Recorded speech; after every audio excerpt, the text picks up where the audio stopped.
This year, 2024 Indy Airstrip Attack, we made a bunch of changes to the car. They moved to a Garrett based turbocharger and a G57 3000. So that is it is a 106 millimeter compressor. It is the largest turbocharger that Garrett offers for the automotive aftermarket industry at the moment.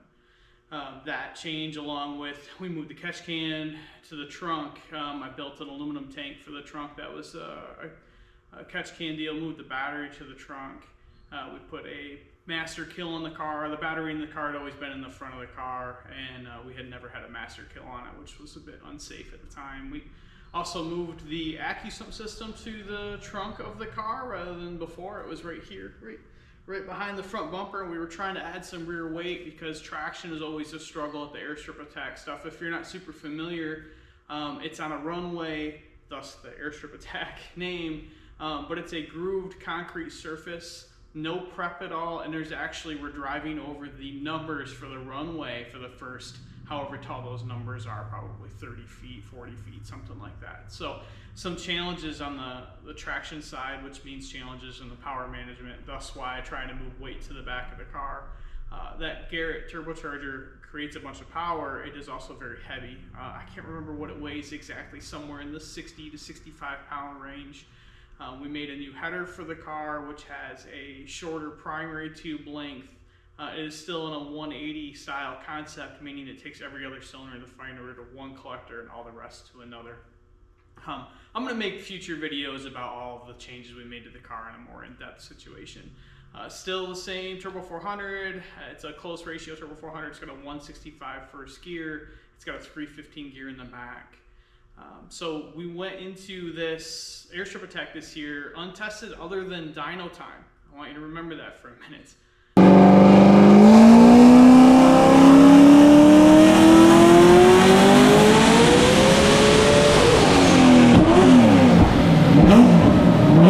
We had the car on the dyno, made some moderate power level hits up to a little over 1,000 wheel, which it made on like 20, 22 pounds. I can't remember the number exactly.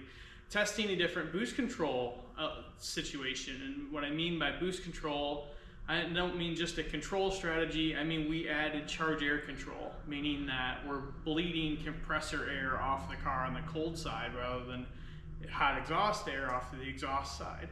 There are a couple advantages to that. That's another video in itself. But on the dyno, using a combination of the wastegate, exhaust wastegate, and the cold side wastegate, showed very promising results. We unfortunately didn't have time to track test the car, so we went right down there into Friday with a vehicle that had only been driven on the dyno in a year. I had the whole front of the car apart. Obviously I checked the alignment, let the brakes, went through all the motions up there. The car had not again been actually driven other than in and out of the dyno cell at work and in and out of the garage here into the trailer. So Jess jumped in it, made the first hit. I put just what I thought was a moderate tune-up in it. It went 186 mile an hour, which is really what we were looking for, but the drama of the weekend started immediately right with that first pass. So Jesse hits the CO2 button on the steering wheel. There's a red button. That red button activates, does a couple things, but above a certain speed it activates the parachute. So she hits that button, nothing happens, chute doesn't come out. Thankfully we've got enough runoff there, even with the smaller brakes on the car, and it's still weighing 3,900 pounds with her in it. She was able to get it stopped without any issues, but obviously if we're gonna go, our ultimate goal here was to go 230, we were gonna really need the parachute at that point. It reminds me, we also had Stroud make us a custom chute for the additional mile an hour we were gonna go, which ended up being just a longer tether, smaller actual chute itself with different vents and stuff in it. Anyway, so the second pass, I come back, she comes back to the first pass, I look at the data, and remember when I said we tested the boost control stuff on the dyno? Well, we didn't have any real world testing of that, and it wasn't working very well. The boost oscillations, it looked like a sine wave in there. It was up and down and up and down and up and down all the way through high gear.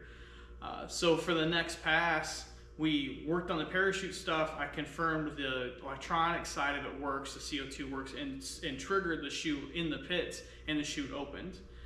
So I wasn't logging the parachute output, so I was making an assumption that possibly Jessica didn't push the button or had pushed, there's another button on the steering wheel, maybe she pushed that button instead. I wasn't sure, but the ground test showed everything functioning as it should.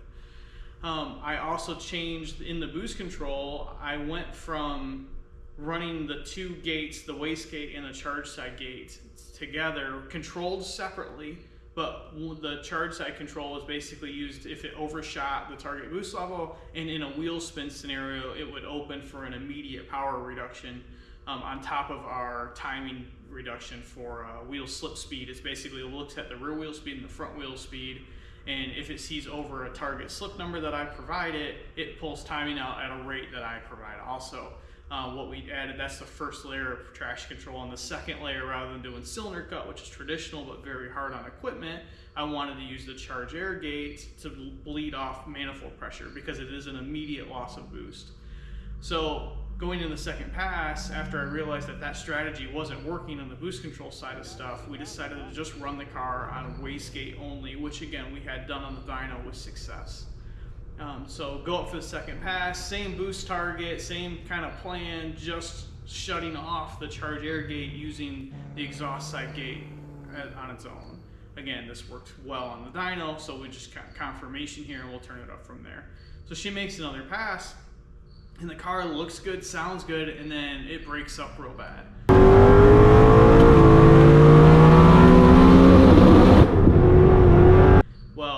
The single wastegate 50 mil gate on the exhaust side wasn't enough to regulate boost, and it actually ran into my boost limit, which was on this setup is at 50 pounds of boost. So it's 50 pounds through that 106 mil compressor and this Coyote platform. So quite a bit of horsepower. Actually, the mass shows up, it's 90% injector duty on 16 Deca 220s that are running at 82 pounds of base pressure. So they're approximately a 2600 cc injector, and there's 16 of them. And it was 90% injector duty, which calculates out to around 2800 flywheel horsepower. So quite a bit, more than what I had planned to run as our maximum target, honestly, because this engine's still a stock crankshaft situation. So come back from that, realize, okay, I've got to do something here. The chute, again, did not open. Thankfully, the pass shut off early. She coasted through it like 140 mile an hour and brought it back to the pits. She was rather upset at this point. She's lacking faith in the car because we're going to send that thing as fast as we can down this runway, and it needs to be able to stop. And without the chute, as we get faster, it stopping on the brakes is getting a little questionable if we'd be able to do that. In the past, we had a situation where I was driving the car, she was riding passenger on a 190 mile an hour hit, and we had a different pad compound on the car, but it almost did not stop. We were able to get it slowed down, but just adding to her level of fear here with the parachute not opening. So thankfully, this year, some of my friends had came with us, some of our buddies, and they jumped right into fixing the parachute thing while I was trying to figure out the boost control situation. What I decided on the boost control side was to just plumb the charge control gate and the exhaust gate together. They were both going to have CO2 on them. They were going to be controlled from the same pressure source, and they were going to have manifold pressure on the other side. So both of those gates would open simultaneously to regulate pressure. Knowing that, again, this worked well on the dyno, but we didn't have real world track experience. I think the reason the wastegate didn't work is because on the dyno, up in that 850, 1,000 wheel mark, it starts to spin the tire relatively aggressive, really. And so I think that the lack of load wasn't realistic on the dyno as to real world, and when it added load to it, it added exhaust temperature, and the boost just spiraled out of control, and it just couldn't bleed enough air off.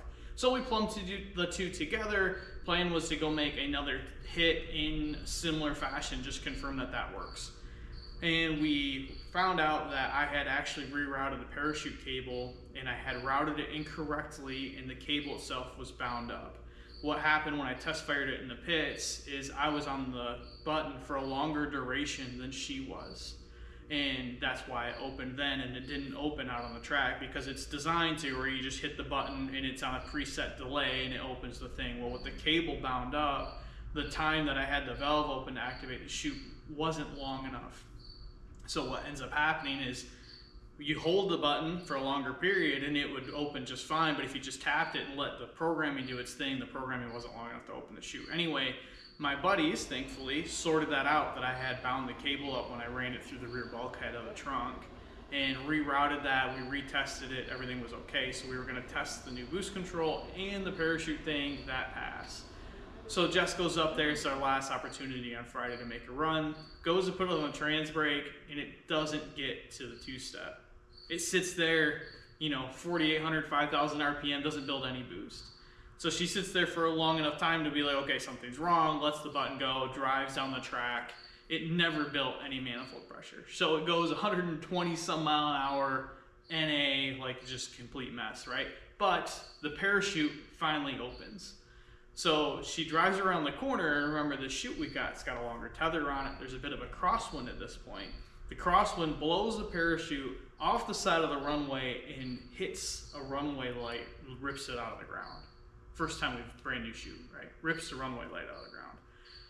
So at this point, we go get her, we load the chute up, and our Friday's over, we're really defeated. Jesse's like, you know, she gets out of the car and she's like, we should just go home at this point. We didn't test and it's biting us. We talked her out of that. We found out that when it hit the boost cut on the second pass there, it grenaded the intercooler. I mean, it split the end tank almost right off the thing. It was holding off by a corner. In fact, when Fat House Performance was nice enough to open up their shop to us and allowed us to come down there and helped us fix the intercooler up. When I got there, I was able to wiggle that one panel enough to where it came off. I mean, it basically blew the whole panel off the car. I'm really glad that it blew that off the car and not our $4,000 billet intake manifold didn't come apart. Still was detrimental to the weekend. So we get that all welded up. We come to the track early Saturday, get the car buttoned up, back together, put it on a two-step, make sure everything's cool, everything's good, everything looks good. So for the first pass, we put a fresh set of plugs in the car, put a 36 PSI tune-up in it, not sure what to expect. And again, we haven't tested the boost control yet, right? So it's kind of up in the air at this point. Goes up there, she comes up with a two-step grate, which I checked in the pit, so I knew that was okay. Lets it rip, it spins the tire a little bit in the beginning, traction control catches it, controls it, runs it out the back door, goes 208 mile an hour, which was actually a personal best. So our first attempt at moderate power level, and we go PB right off the bat. Far from our 230 goals, but we have something to work with now, right? The boost control function, the car left, it stayed hooked up decently. All of the aero stuff, I put a GT500 style front lip on it and redid the floor. All these new grills and stuff are all new as well. So first time to have that stuff at real speed. I mean, the 186 was a decent test, but obviously we're checking this stuff every pass just for confirmation that it will be okay. Parachute opens, we make it back to the pits, didn't rip out any landing lights, so we're happy at this point. So I loosened the traction control up a little bit, sent it back out, and she turns around. So we were 208 at that point, which I don't think put us in the top four. I think we needed like a 214 to get to the top four. So I put a little bit of power into it up top and brought it in a little sooner just as an attempt to see what would happen. So she goes back up there and it annihilates the tire. Basically it ramped into power too quickly, blows the tire off in first gear. She got out of it, got back in it, and the boost target was high enough to where it was basically the RPM of the converter, the stall speed of the converter at that power level is beyond our shift point because we're trying to get the car in high gear as quickly as possible. Just to remove leverage from the scenario so we can start really using the power out the back door. Well, what had happened when she pedaled it, got back in, and the power came up, the converter flashes past the shift point, it spins the tire, shifts the gear, and then really spins the tire hard. So she gets out of it, gets back in it, about half throttle, rolls into it slow, out the back door to 185 mile an hour or something like that. It's kind of irrelevant. At that point, we're out of the top four, so we don't make it into the semifinal round, which basically means our Saturday is a wrap. It's done. So at this point, we're kind of a little miffed. Again, a long way away from our goal here, trying to understand what was happening. So what we did have on deck that we hadn't tested was a different tire. We'd been running the ET Street Radial Pro tire from Mickey Thompson. Which is a tire designed to be used on a highly prepped, radial prepped style racetrack. This is obviously not the application we're using it in, but we had been using it successfully for a couple of years. Well, I had another set of wheels sitting around, so just as something to try, we picked up a set of pro bracket radials. Now that tire is meant to be used in a low to marginal prep. Again, what we're on is no prep. There's nothing on the surface here. So not the correct application, but it's the lowest, the tire designed for the lowest amount of prep that still comes on a radial, which is important for the stability of the car at speed. So we put a set of those out there, left the tune-up alone of the pass we had before, tightened the traction control back up a little bit. Oh, another thing, don't forget this, I haven't mentioned it yet though. The traction control, the drive shaft speed signal is very erratic. When I say very erratic, it's having 6 mile-an-hour swings in decel. So that what I'm trying to do in the programming is I'm setting the thresholds beyond what that number is. So the traction control was overly active this whole time because of those spikes that were just erroneous fake data, right? Just noisy data. Which is why I tried to spread the traction control out to allow the car to spin a little bit more. Not really to spin the tire, but just to get outside of that data threshold from that incorrect information we were getting. Wasn't really a good way to adjust the drive shaft speed sensor, like the air gap in it, without removing the whole floor of the car, and we just didn't have an opportunity to do that. So she goes back up there. 198.4 for Brandon's. All right. We got another female in queue right here. We got Jessica in the Mustang. Been a 207, almost a 208. What's she going to do this time? What do you think, Brooke? Think she can 210? Oh, yeah. I think so, too.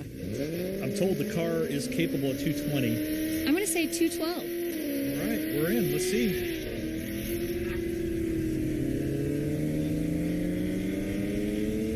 Look like no, she's in it now.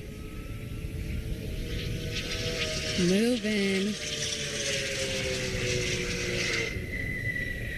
She was definitely in it. Shoot out, mile an hour.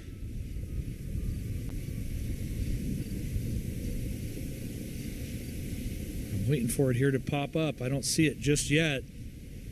That thing sounds all kinds of good, doesn't it? Yeah. Oh my gosh, there it is, 210. You I called were right. I called it. Good job, Jimmy. New best for Jessica, 210.08 miles an hour. Woo! On the new tire, same tune-up. Car goes 210. I'm like, all right, cool, we're stoked, right? 210 is new personal best. The Mustang record at this point is 210, so we're right at the Mustang record. So we're looking good, we're okay. So going into Sunday, we're thinking we've got something to race on Sunday. Well, at dinner, I'm looking through the data logs with the crew, with the guys, and I realized that what was happening is when she would let go of the trans brake, I had the converter dumps open, which basically means think of it like a slipping clutch. Like the engine's able to make a bunch of power, but it isn't getting transmitted to the tire very well because basically the converter is a fluid coupler. There's no fluid in the converter. When she lets go of the button, those dumps close, the converter fills up, but there's a time delay that happens. Well, what was happening is when those dumps would close, the car would pull down to 4,000 RPM, which is under what this turbocharger takes to make any kind of real power, so it was under my boost target. And as the car would accelerate and the RPM would come back up, my boost target was by speed. So as the car was going on the track, the RPM would come back up. By the time it got to an RPM where it can make big power, or bigger amount of boost, the boost target was 18 pounds, which 18 pounds is 900 wheels. So it was basically ramping in from NA 400 pounds or 400 horsepower-ish up to 800 or 900 horsepower in like 0.8 of a second, 0.6 of a second, something like that, which is why it was blowing through the tire on that other tire. The Pro Bracket Radial did a very good job of soaking that up, but that was definitely a big problem. The thing was basically on 3 pounds of boost first gear in this car goes 120 mile an hour. So 118 mile an hour is close enough, right? So what would happen is 70, 80 mile an hour, when it finally get enough RPM to where it would build boost, it would run into that ramp, blow through the tire, and then it would shift and get all angry, right? Which that Pro Bracket soaked all that up, but that was the problem. So what I did to try to keep the RPMs up without adding power to the front half, because we were already struggling to keep it hooked up, is I left the external transmission dump open. So there's two, there's an internal and external. The internal one is a big hammer. It's a big difference. The external one is a tunable device that's commonly used to tune power management stuff in no prep cars, even some faster radial cars. It's a good device to have. I have just never been in the position where I needed to use it.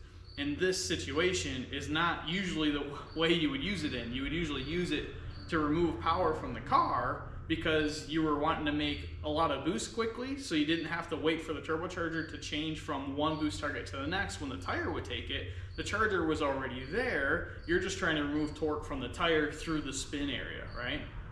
Well, with what we're having here, we kind of have that, but I need to keep the engine up on the pipe to keep the turbocharger happy so it actually has some sort of power through first gear. So I left that dump open to 70 mile an hour, just threw a random number at the board and let it be, right? So first thing Sunday morning, I left the tune-up the same, power management up front, left the converter dump open to 70 mile an hour, and I put 3.5 pounds of boost to it up top, which at that point was a 43 PSI target boost level. Jessica Hassing in her 2013 Ford Mustang. Now, Jimmy, she has gone through hell and back, making sure that she can get a great pass this weekend. She actually headed up the road 2 hours away at Fat House Performance and put the car together.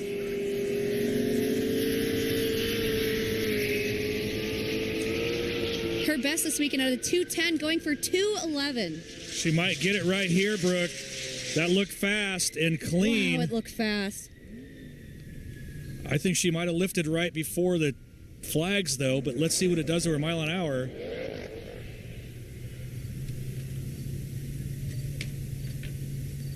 Jessica did it. She did it 211. Look at that. You know, she called it just minutes before she went out, and she did it. Congratulations, Jessica. That was great. Yeah, I saw you guys chatting over in the pits. Jessica's first class. Tyler, the husband, obviously builds the car. Jessica drives. 211.2. She's going to be really happy with that. Congratulations. So she lets go of the brake. I'm watching from further down the track, but my buddies that are watching closer immediately noticed that the car looks a lot better in the beginning. It just looks better, sounds better, because it's happy. It's actually making horsepower up there, where before it hadn't been with all the other stuff going on. I just missed it in the data. Well, it sounds good. It's running good. It shuts off early, and at this point didn't realize why, and then there's a bunch of smoke and decel. If you watch this in-car video, you'll see the oil comes up on the windshield at the big end.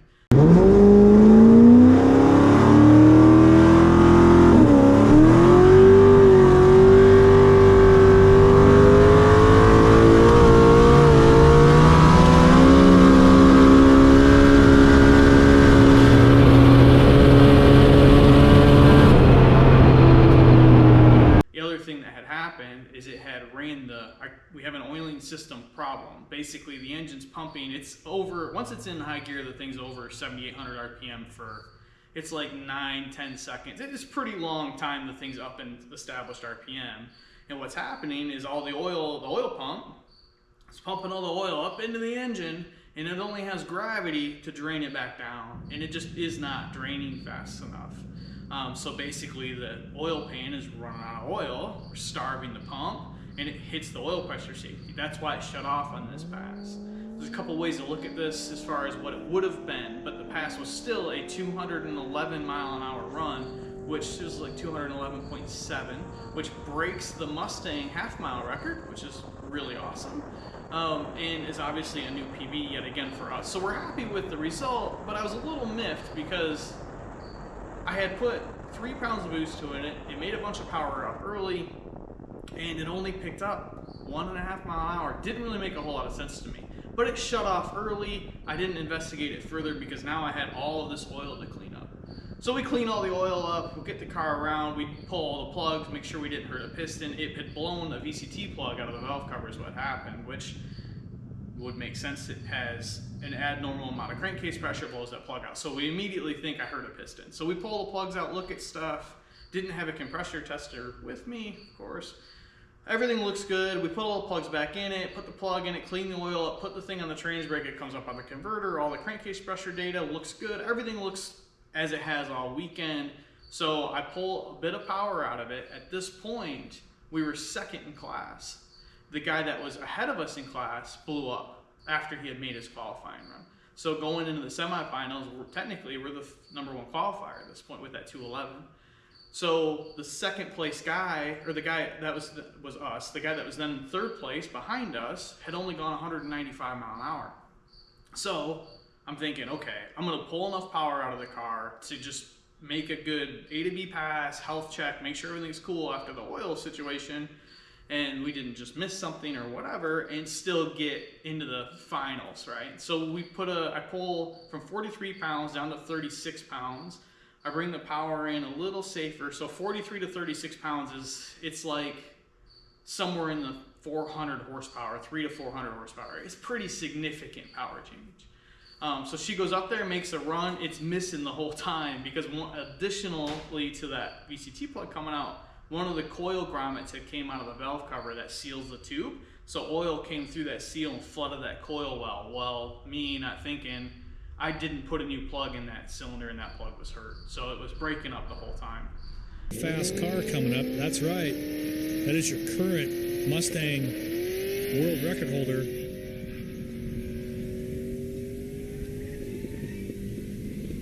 Jessica Hassing, been a 211.2.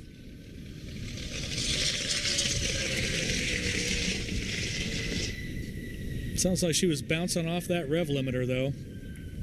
And I see a little smoke from what I can tell. Hopefully everything's okay. That smoke's turning into a little more smoke. We'll get that looked at, make sure everything's good in the hood. I know she's got a fire system and all the goodies in that car, so worst case scenario, we're fine. I'd probably say we should make sure she's off the track before we launch another car or two. There we go. She runs through, see a bunch of smoke again, so I immediately think, okay, we either heard it and we just finished it off, or it blew the plug out again. But the car still went 208 miles an hour. Man, I just pulled, 300 or 400 horsepower out of it, and it only slowed down, 3 mile an hour, 4 mile an hour? Doesn't make any sense, right? Like what's going on here? I racked my brain on it this whole time. Well, we get back, we realize at that point that the guy that was in second behind us, it was us and him left. The first place guy blew his engine up, and then the fourth place car broke as well. So it was just the two of us at that point in the semifinals. We realized that, talked to the the guys at the shift sector people, and they're like, well, there's no sense in you guys running a final round again. We'll call it there. Which our car was good. We would have just had to clean it up a little bit, throw that plug back in it, and make another 208 mile an hour hit. And the guy that was behind us made another pass and went another 195. So we talked to them, made an agreement, didn't see any sense in running the final at that point because it was going to repeat of what we had just done. So we won the class for the day, which is awesome. That's our third year coming, first time we've won the two-wheel drive class. Granted, it was to some attrition, but that's part of the game, right? You got to make it through the weekend, and we were able to do that and walk away with a trophy, which was huge. So in reviewing the data from that 211 pass, I noticed a couple things. I had the whole way home, which we had a flat tire on the highway, had to unload the car, it was a whole thing, it was a huge pain. But we get home and I'm looking at the draggy data, and I realized that for the last 0.8 of a second, the car is decelerating at half a G before it gets the measured half mile on the draggy.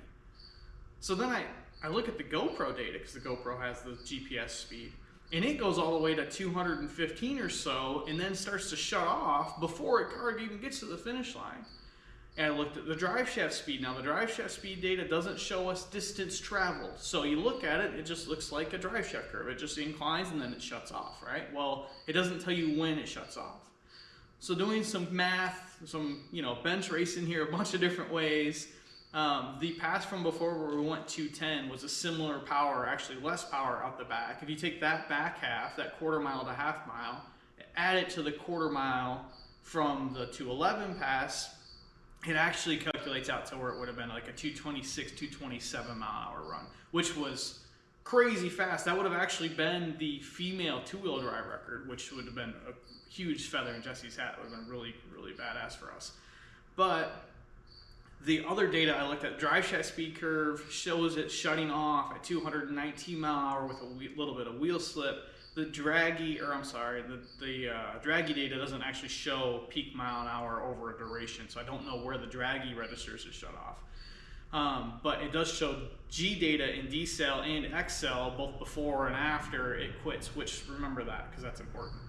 The dry shaft speed stuff, or the GoPro video, shows it shutting off at 215, but the GoPro data isn't really timed well to the video. I don't really know why. It kind of starts, the speedo starts moving before the car starts moving, and it shuts off before the car shuts off. So I don't really know what their resolution is there and how accurate that is, but figuring dry shaft speed says 219, a little bit of wheel slip, 215 would be 4 mile an hour with a slip. It's a relatively realistic number, right? Figure the car shut off 215, 216, somewhere in that ballpark. So when you look at the G-force data from the Draggy, 1 G of acceleration is 22 miles an hour a second. So on the Draggy data, the car shuts off 0.6 of a second before the half. How did I determine that? I determined that from race time in the data log. You can look at race time in the data log. From when she lets go of the trans brake, a timer starts. So that duration was 0.6 of a second shorter than what the Draggy said the half-mile run took. Follow me? So it shut off 0.6 of a second before the finish line.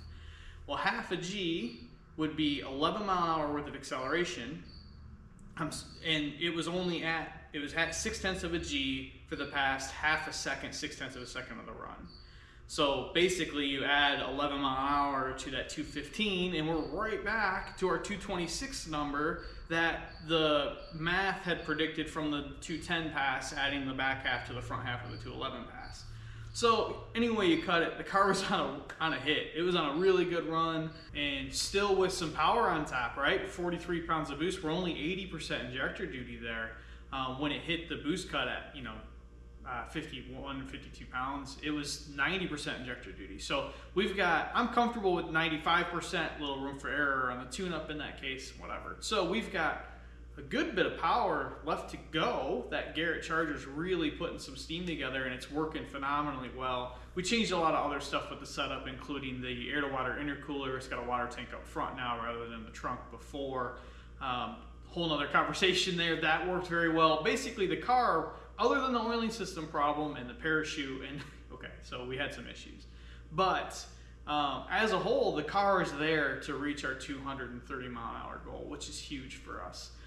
That will be by far the fastest Mustang in the half.